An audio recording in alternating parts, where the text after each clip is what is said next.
Hello friend, जय हिंद। आज हम लोग यूपी स्पेशल या यूपी जीके की 2020 सीरीज का पार्ट 3 करने जा रहे हैं। इसके पहले हम लोगों ने 2 पार्ट किया था, आज तीसरा पार्ट है जिसमें 20 क्वेश्चन को कवर किया जा रहा है। जो यूपी ट्रिपल एस सी के बीपीओ हुआ और एजीटीए हुआ, जूनियर असिस्टेंट हुआ, इन सभी एग्ज़ामों के लिए ये सीरीज़ बहुत ही कारगर साबित है। यूपी के जितने एग्ज़ाम हुए जिसमें यूपी स्पेशल के क्वेश्चंस आते हैं सभी के लिए बहुत ही महत्वपूर्ण सीरीज़ है, ठीक है। जिसमें आज के पहले क्वेश्चन की तरफ हम लोग चलते हैं, जिसमें पहला क्वेश्चन दिया है उत्तर प्रदेश के परिवर्तित नामों सही कालक्रम बताए। तो परिवर्तित नामों सही कालक्रम, तो पहले 1836 से चलते हैं। 1836 में क्या नाम था? 1836 में क्या नाम था? नाम था उत्तर पश्चिम प्रांत। क्या था? हम 60 में लिख देते हैं, उत्तर पश्चिम प्रांत, ठीक है। 1836 में उत्तर पश्चिम प्रांत था। फिर 1877 में इसका नाम फिर से परिवर्तित हुआ। 1877 में इसका नाम परिवर्तित होकर उत्तर पश्चिम प्रांत आगरा अवध, उत्तर पश्चिम प्रांत आगरा अवध, उत्तर पश्चिम प्रांत आगरा अवध 1837। फिर उसके बाद 1902 में आगरा अवध आगरा अवध संयुक्त प्रांत पड़ा। 1902 में आगरा अवध संयुक्त प्रांत पड़ा, ठीक है। आगरा अवध संयुक्त प्रांत पड़ा। उसके बाद फिर 1937 में, फिर 1937 में इसका नाम पड़ा संयुक्त प्रांत। क्या? संयुक्त प्रांत 1937। फिर 24 जनवरी 1950 को इसका नाम उत्तर प्रदेश पड़ा, ठीक है। इसमें पहले सबसे पहले क्या होगा? 1836 संयुक्त प्रांत उत्तर पश्चिम प्रांत पहले में कौन किसमें है? जिसमें है तीसरे में और पहले में उत्तर पश्चिम प्रांत, उसके बाद तीसरे में उत्तर पश्चिम प्रांत, उसके बाद दूसरा उसका उत्तर पश्चिम प्रांत आगरा अवध, उत्तर पश्चिम प्रांत आगरा अवध। ये तो आगरा अवध जो है तीसरे नंबर पर। तो उसके बाद संयुक्त प्रांत तो लास्ट में था। उत्तर पश्चिम प्रांत के बाद संयुक्त प्रांत ये तो लास्ट में था, तो मतलब ये आगरा अवध वाला ही उसके बाद आएगा। तो इसमें आगरा अवध के बाद फिर संयुक्त प्रांत उत्तर प्रदेश, मतलब सी वाला ऑप्शन सही है, ठीक है। अगले क्वेश्चन की तरफ चलते हैं हम लोग।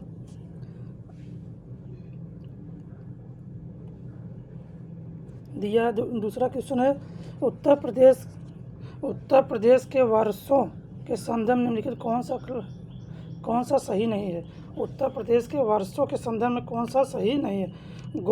वर्षा के संबंध में कौन सा सही नहीं है, ठीक है। वर्षा के संबंध में गोरखपुर क्षेत्र में प्रदेश में सर्वाधिक वर्षा तथा मथुरा में सबसे कम, ये तो बात सही है, पहली बात सही है। गोरखपुर में 56 दिन वर्षा की संभावित हुई थी, जबकि पश्चिमी प्रांत में केवल 32 दिन, ठीक है। गोरखपुर में 56 दिन और पश्चिमी प्रांत जो आगरा मथुरा वाले हैं इसमें 32 दिन। तो इसमें जो है पहला क्वेश्चन ये हुआ और दूसरा ऑप्शन क्या था? ये था। तो इसमें कौन सा पहला भी सही है और दूसरा भी सही है, क्योंकि गोरखपुर में ज़्यादा दिन वर्षा होती है और उधर पश्चिमी क्षेत्र में कम दिन वर्षा होती है। और गोरखपुर में सर्वाधिक वर्षा होती है, सर्वाधिक गोरखपुर में होती है और सबसे कम मथुरा में होती है, ठीक है। दोनों सही होगा। अगले क्वेश्चन की तरफ चलते हैं। नेक्स्ट क्वेश्चन है उत्तर प्रदेश के भावर क्षेत्र में किस प्रकार की मृदा पाई जाती है? उत्तर प्रदेश के भावर क्षेत्र में किस प्रकार की मृदा पाई जाती है? तो कैसी होती है भावर क्षेत्र? जो ऊपर वाले तो उसमें तराई के बाद वाला भावर वाला क्षेत्र जो पानी से कंकड़ पत्थर आ जाता है, तो कैसे होंगे? कंकरीली और पथरीली, ठीक है। कंकरीली और पथरीली मिट्टी पाई जाती है भावर क्षेत्र में, ठीक है। अगले क्वेश्चन की तरफ चलते हैं। नेक्स्ट क्वेश्चन है हम लोगों का उत्तर प्रदेश गौ सेवा आयोग। उत्तर प्रदेश गौ सेवा आयोग की स्थापना को उत्तर प्रदेश गौ सेवा आयोग, देखिए इसमें सन पूछा है। गौ सेवा आयोग ये तो 1999 में गौ सेवा आयोग कब बना था? 1999 में, ठीक है। अगले क्वेश्चन की तरफ चलते हैं। नेक्स्ट क्वेश्चन है नई कृषि नीति 2013 के अनुसार कृषि क्षेत्र में सर्वाधिक वृद्धि प्राप्त करने का लक्ष्य रखा गया। जो नई कृषि रखा गया था 2013 उसमें सर्वाधिक वृद्धि करने का लक्ष्य जो है 5.1%। कहाँ है 5. डी वाला ऑप्शन 5.1% रखा गया था। ये तो डायरेक्ट फैक्ट है, इसको याद करना पड़ता है, ठीक है, डायरेक्ट फैक्ट है। अगले क्वेश्चन की तरफ चलते हैं।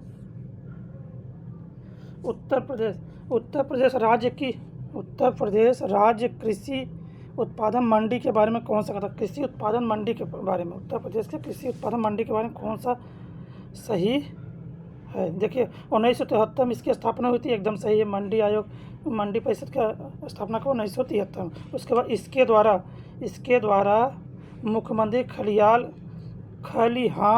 अग्नि दुर्घटना सहायक योजना चलाई गई। दुर्घटना सहायक योजना चलाई गई थी, सहायक योजना, इसको सहायक बोलना चाहिए, गलत हो गया, सहायक होगा पूरा, ठीक। और इसके द्वारा उत्तर प्रदेश खलिहान अग्नि दुर्घटना सहायक योजना चलाई गई, ये भी बात सही है। उसके बाद इस योजना में जो सीमा के आधार पर न्यूनतम 30,000 रुपये और अधिकतम 50,000 रुपये की आर्थिक सहायता दी जाएगी, एकदम सही। तीनों बात सही है, ठीक है, तीनों बात ये सही है। अगले क्वेश्चन की तरफ चलते हैं हम लोग। उत्तर प्रदेश में सिंचाई के लिए निम्न से किस साधन का सर्वाधिक सिंचाई के लिए उत्तर प्रदेश में किस साधन का सर्वाधिक प्रयोग किया जाता है? तो उत्तर प्रदेश में सिंचाई के लिए किस साधन का? नलकूपों का। किसका? नलकूपों का। कौन सा ऑप्शन? डी ऑप्शन, ठीक है, डी ऑप्शन। नलकूपों का सबसे ज़्यादा, लगभग नलकूपों 70 से 78% के बीच में सिंचाई सबसे ज़्यादा नलकूपों होती है उत्तर प्रदेश में। नलकूपों से सबसे ज़्यादा सर्वाधिक सिंचाई होती है उत्तर प्रदेश में, ठीक है। आगे चलते हैं अगले क्वेश्चन की तरफ। निम्न में से किस नदी को राष्ट्रीय जलमार्ग वन संख्या के रूप में किस नदी को राष्ट्रीय जलमार्ग संख्या वन के रूप में जो है गंगा नदी को। किसको? गंगा नदी को। बी वाला ऑप्शन, गंगा नदी को। कहाँ से कहाँ तक? हल्दिया से प्रयागराज। कहाँ से? हल्दिया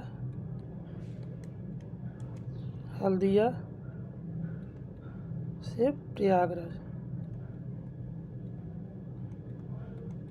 हल्दिया से प्रयागराज तक चार, ठीक है, हल्दिया से प्रयागराज। राष्ट्रीय जलमार्ग संख्या 1 कहाँ से कहाँ तक? गंगा नदी पर। कहाँ से कहाँ तक? हल्दिया से प्रयागराज, ठीक है। अगले क्वेश्चन की तरफ चलते हैं। अगला क्वेश्चन, उत्तर प्रदेश में निम्न में से कौन सी गंगा नदी के बाईं ओर से नहीं मिलती? बाईं ओर से कौन सी नदी नहीं मिलती है? देखिए उत्तर प्रदेश में कुछ नदियाँ दाईं ओर से मिलती हैं, कुछ बाईं ओर से मिलती है, ठीक है।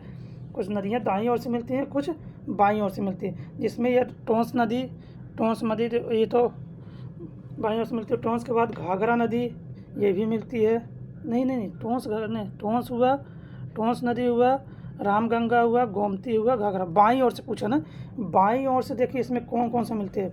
तो ये बाईं ओर से मिलती है, रामगंगा मिलती है। ऊपरी ओर से ये गंगा जा रही है तो यहाँ से रामगंगा मिलती है, गोमती मिलती है, घाघरा भी मिलती है। लेकिन ये टोंस वाली पश्चिम से मिलती है, मतलब दक्षिण की साइड से मिलती है। टोंस हुआ, उसके बाद हो गया ये यमुना नदी, ये सब दक्षिण से मिलती हैं। और रामगंगा, गोमती और घाघरा किधर से मिलती हैं? ये सब उत्तर से मिलती हैं, जिसके बाईं ओर से। उत्तर मतलब बाईं ओर से, ठीक है। अगले क्वेश्चन की तरफ चलते हैं। नेक्स्ट क्वेश्चन है, निम्न में से कौन सा युग्म सही नहीं है? निम्न में से कौन सा युग्म सही नहीं? रिहंद बांध विद्युत केंद्र कहाँ पे? रिहंद बांध विद्युत केंद्र, थोड़ा सा स्पेस होना चाहिए, स्पेस नहीं है सभी, ठीक है, हल्का हल्का स्पेस से समझिए। तो रिहंद बांध विद्युत परियोजना कहाँ पे है? पहला तो यह क्वेश्चन हो गया। उसके बाद बोला है रिहंद बांध के कहाँ पे है, पर मतलब कौन सा सही नहीं है? रिहंद बांध तो सोनभद्र में है, एकदम सही है। रिहंद बांध सोनभद्र। टांडा औरैया में नहीं है। टांडा तो पहले छोड़िए, औरैया में नहीं है। उसके बाद आंवला ताप विद्युत संयंत्र बरेली में, एकदम सही है। दादरी ताप विद्युत परियोजना गौतम बुद्ध नगर, मतलब इसमें टांडा वाला जो है, टांडा नहीं है। कहाँ पे? औरैया में। टांडा जो है अम्बेडकर नगर में है। कहाँ? अम्बेडकर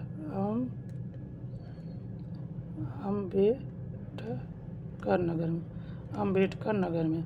टांडा कहाँ पे है? अम्बेडकर नगर में। रिहंद बांध सोनभद्र में। आंवला कहाँ है? रायबरेली में। दादरी विद्युत परियोजना गौतम बुद्ध नगर में, ठीक है। कुछ और जैसे ऊंचाहार ताप विद्युत कहाँ पे? एक ऊंचाहार है तो वो भी रायबरेली में, ऊंचाहार भी रायबरेली में है, ठीक है। आगे चलते हैं अगले क्वेश्चन की तरफ। अगला क्वेश्चन है हम लोगों का, नेक्स्ट है नरौरा आणविक संयंत्र कहाँ था। नरौरा जो है आणविक संयंत्र कहाँ अवस्थित है। नरौरा जो है उत्तर प्रदेश के बुलंदशहर में है। कहाँ पर? उत्तर प्रदेश के बुलंदशहर, यूपी के बुलंदशहर में नरौरा है। नरौरा ताप विद्युत संयंत्र कहाँ पे है?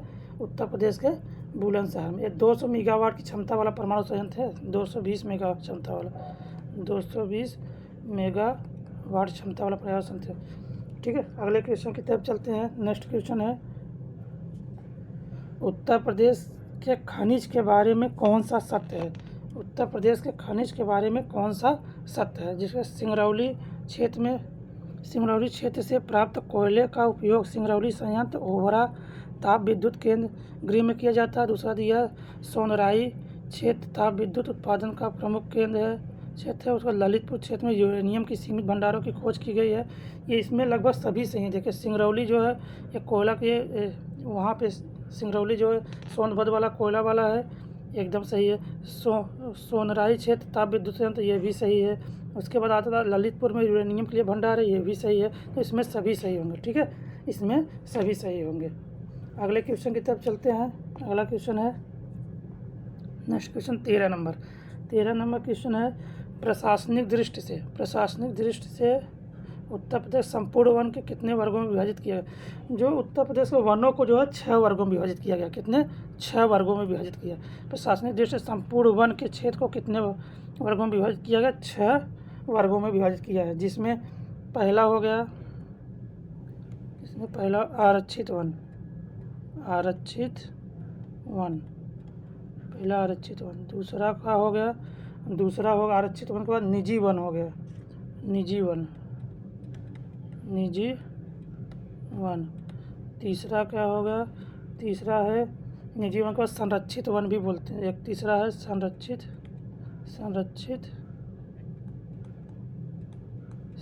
वन। चौथा का है, चौथा जो है सामुदायिक वन होगा। क्या? सामुदायिक वन। ठीक है। पांचवा क्या है? सामुदायिक वन के बाद पांचवा राजकीय वन होगा। क्या होगा? राजकीय वन। ठीक है। छठवां क्या होगा? छठवां है राजकीय वन के बाद एक होता आवर्गीकृत वन बोलते हैं उसको, या वर्गीकृत वन भी बोलते हैं।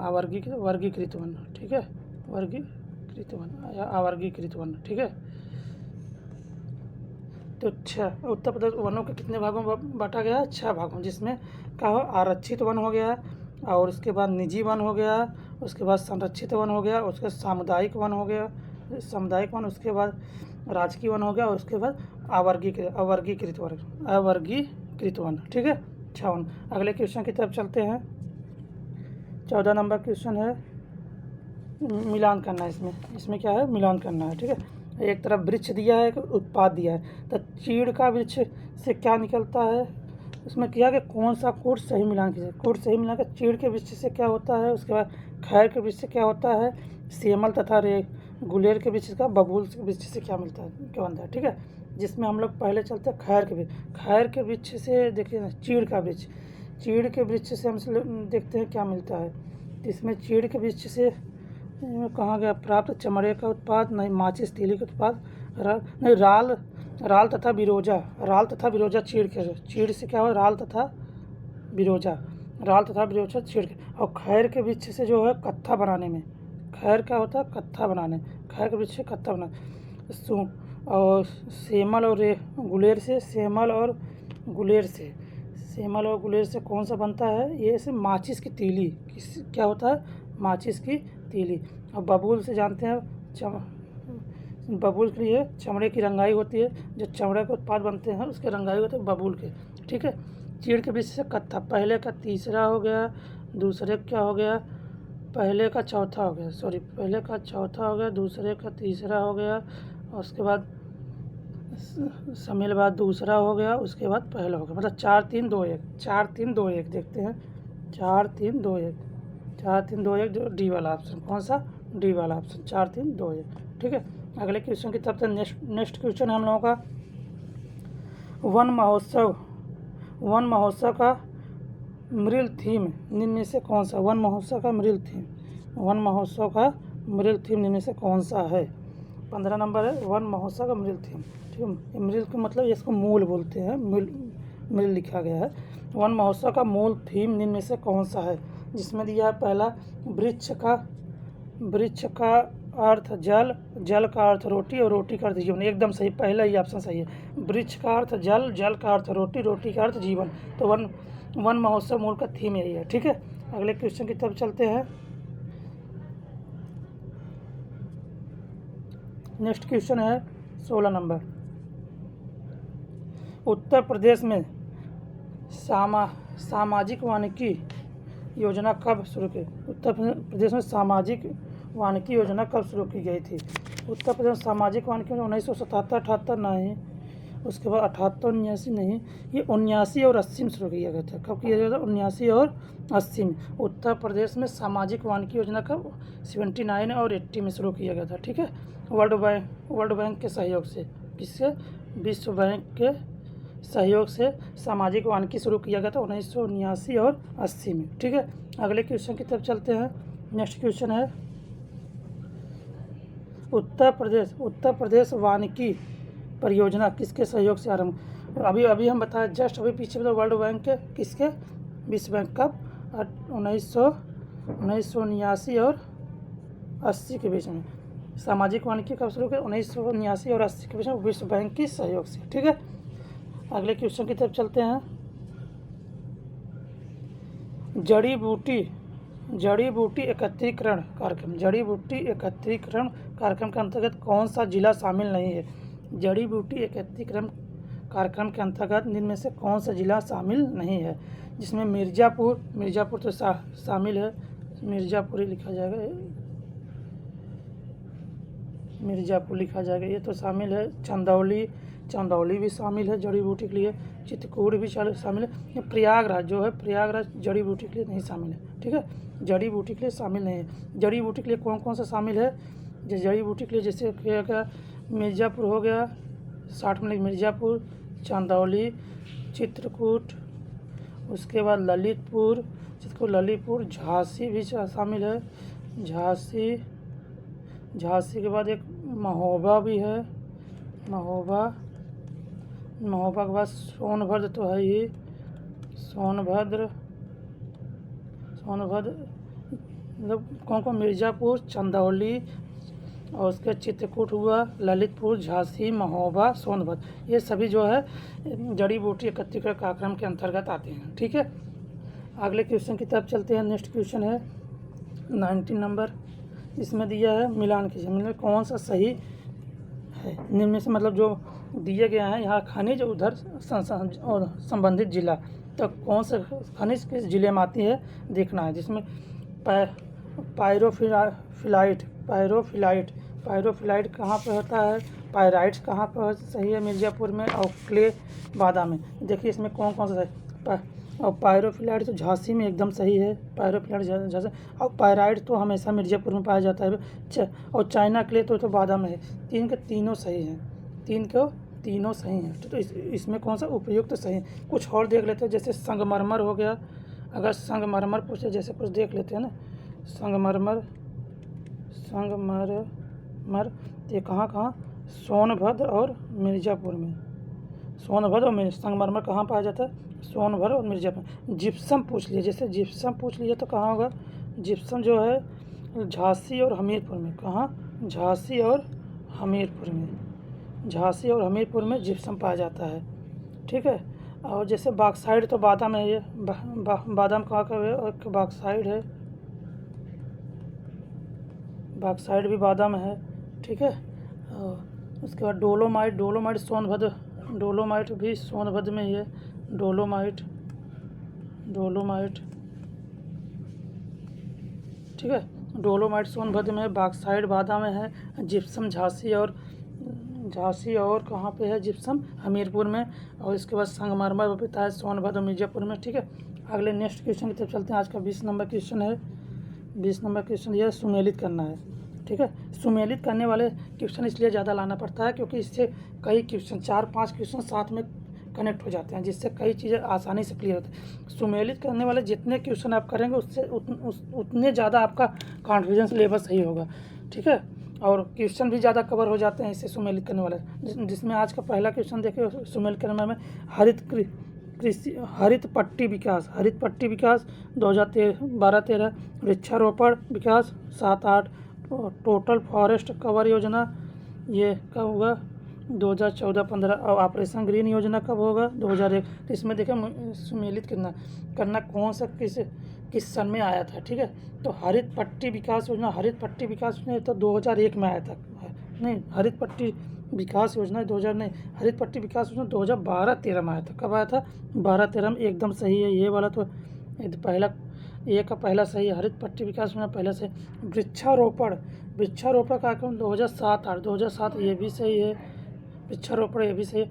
टोटल फॉरेस्ट योजना ये तो 14-15 में ये भी सही है। ऑपरेशन ग्रीन 2001 में, ऑपरेशन ग्रीन 2000 मतलब पहला दूसरा तीसरा चौथा कौन सा, हरित पट्टी विकास योजना 2012-13, वृक्षारोपण विस्तार योजना 2007-8, टोटल फॉरेस्ट कवर योजना 2014-15, ऑपरेशन ग्रीन योजना 2001। मतलब पहला दूसरा तीसरा चौथा एकदम करेक्ट मिलान है, ठीक है। इसमें कौन सा पहला ही ऑप्शन दिया है ना यहाँ, पहला दूसरा तीसरा चौथा, ठीक है। और जैसे कुछ और देखना चाहते हैं, जैसे एक होता है वृक्ष बंधु पुरस्कार, ये भी 7-8 में थे, ठीक है। अगले आज का लगभग 20 क्वेश्चन के सीरीज आज का सही हो, जिसमें पहला क्वेश्चन ये लास्ट वाला का पहला ही ऑप्शन होगा, ठीक है। इसी तरह और हम लगभग सारे वीडियो 2020 सीरीज कैसे लाते रहेंगे। वीडियो को लाइक करिएगा, सब्सक्राइब करिएगा चैनल को और शेयर करिएगा, ठीक है। धन्यवाद। जो भी रिलेटेड क्वेरी रहे कमेंट में आप भेजिए, जिससे आज अब इस समय जो बीपीओ एग्ज़ाम के लिए जो भारत के प्रमुख योजना की नोट्स जो है तैयार है, प्रमुख योजना की नोट्स तैयार है। जिसको भी योजनाओं के नोट्स चाहिए वो व्हाट्सएप नंबर पे मैसेज कर 94-51-04-94-81 इस नंबर पर मैसेज करें, उसको योजनाएं की नोट्स मिलेगी। इसके लिए थोड़ा सा पेड हमने किया है, पेड इसलिए किया जिससे सभी को समझ में आए कि कितनी अच्छी और बहुत कारगर नोट्स तैयार किया गया। जो लगभग 20 से 25 क्वेश्चन आएंगे बीपीओ एग्जाम में, लगभग सभी क्वेश्चन यहीं से कवर हो जाएंगे, ठीक है। इसीलिए आज का वीडियो समाप्त होता है। लाइक करिएगा, शेयर करिएगा चैनल को, और धन्यवाद।